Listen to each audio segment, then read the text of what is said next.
And a very good morning, beautiful people, and welcome to a little installment of training. So I just wanted to respond to Ant's question about polycystic kidney disease. Okay, so first of all, what polycystic kidneys is polycystic kidney disease is. Sorry, it's early in the morning.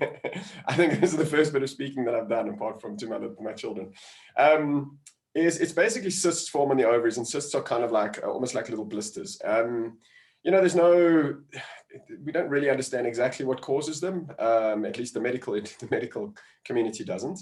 They are a little bit of a strange one. But to help you guys understand, I'm not sure we've actually ever covered this in any form of training, but to understand how cannabis is metabolized, obviously, there's the action of CYP450 enzymes through the liver, and then what happens is the cannabis is actually pushed out through the stool, not through urine. So what happens is there's very little pressure that gets put on the kidneys as a result of using cannabis. So it is very safe to use cannabis when you actually have some form of kidney disease. So in terms of what to use in a situation like this, you've got to roll it back a little bit and try to understand what's behind it. And if we kind of try to understand what the kidneys do, the kidneys are essentially a filter. They are an elimination organ. And that is on a physical level, they eliminate toxicity, they filter the blood.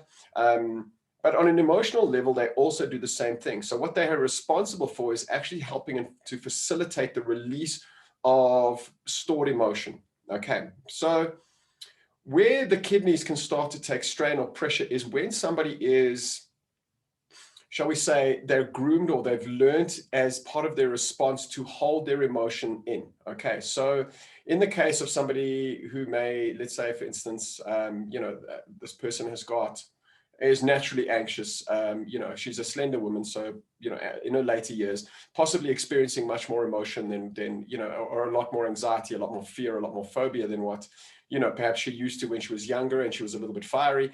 And so what happens is, because the previous generation weren't really taught to express themselves, it was children should be seen and not heard. And as a result, that's kind of spilled over into a lot of people. And I know that, for my dad, for instance, he was a similar kind of character where there was no emotion felt, there was no emotion shown, there was no emotion expressed. And, in that situation, that's when the kidneys can start to get battered, okay? Is because the kidneys are essentially what we call an air organ. So in other words, they tie into the other stress organs. So your other stress organs would be your heart, your lungs, your brain, your blood, and then your kidneys on top of it. Because once you start getting stressed, you actually dump massive amounts of toxic chemicals into the body. And when I say toxic, I mean in small doses, having adrenaline and cortisol and all these other hormones pumped through your system is fine. But over a long period of time, they start to become toxic to the body, and that can place a massive amount of strain ultimately on the kidneys, who then have to siphon the blood that is now full of these these toxic chemicals, and also the byproducts then of all the other, the coping mechanisms that someone's going to use. So from poor diet to not drinking enough water, etc., etc. And this can all ultimately lead to the kidneys really taking strain. So for me, cure lies in finding out really what's going on with this person on a deeper level, like what's really causing this, what's behind this, and how does this person then start to express themselves a little bit better. I'm a big fan of something called the cathartic release, okay? And for those of you who don't know what a catharticism is, it is essentially when we have an emotion and we express it in that moment, or we take some time out to actually go and express it. So in other words, for me and for golfers, and this is your client, you'll understand what I'm talking about. When you're on the golf course and you hit a bad shot, immediately, I'm not a person who will bottle it. I will swear, I'll go, fuck this. And I'll slam my club in the ground if I need to, but then it's over, then it's done. Then I've already forgotten about it. It's the same thing as when a taxi driver cuts you off and you give them the finger and you hoot at them, and then it's over, it's done. But if you try to hold that emotion and you try to pretend that didn't happen, then what happens is it'll start to store in the tissues of the body, and this can start to place a pressure, particularly on the kidneys.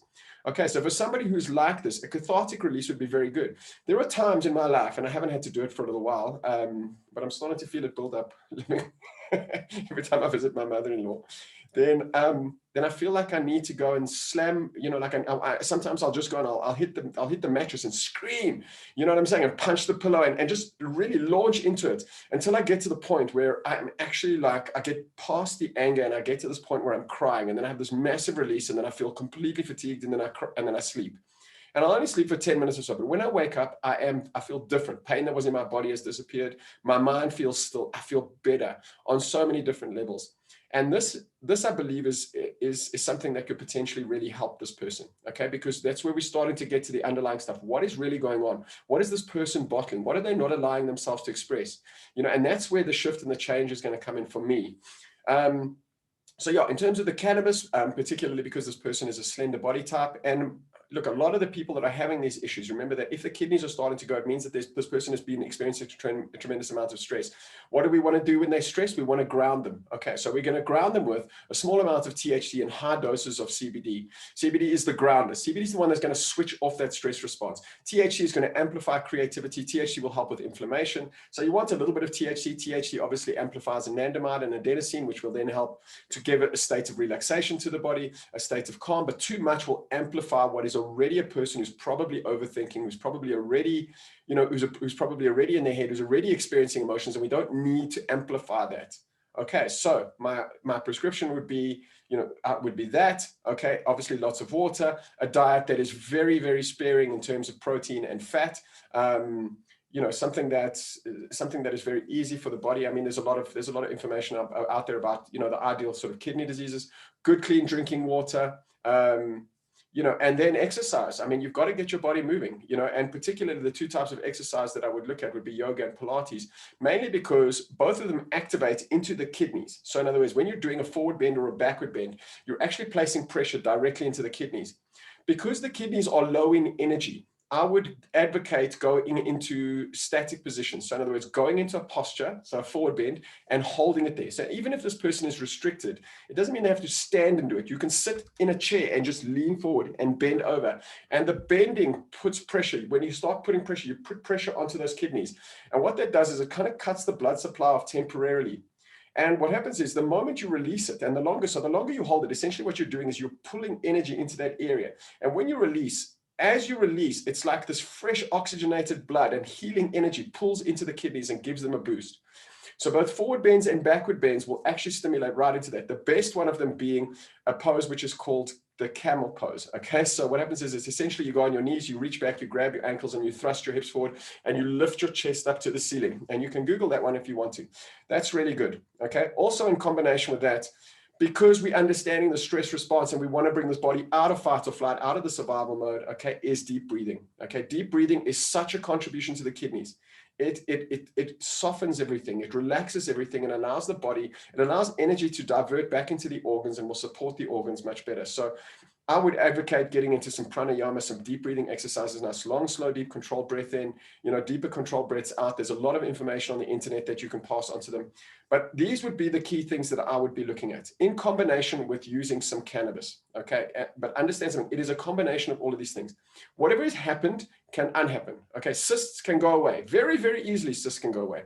They just require the right amount of attention and the right amount of the right amount of attention and energy to actually get that body part healing. So that's it for today, guys. Lots of love, and I hope that makes sense.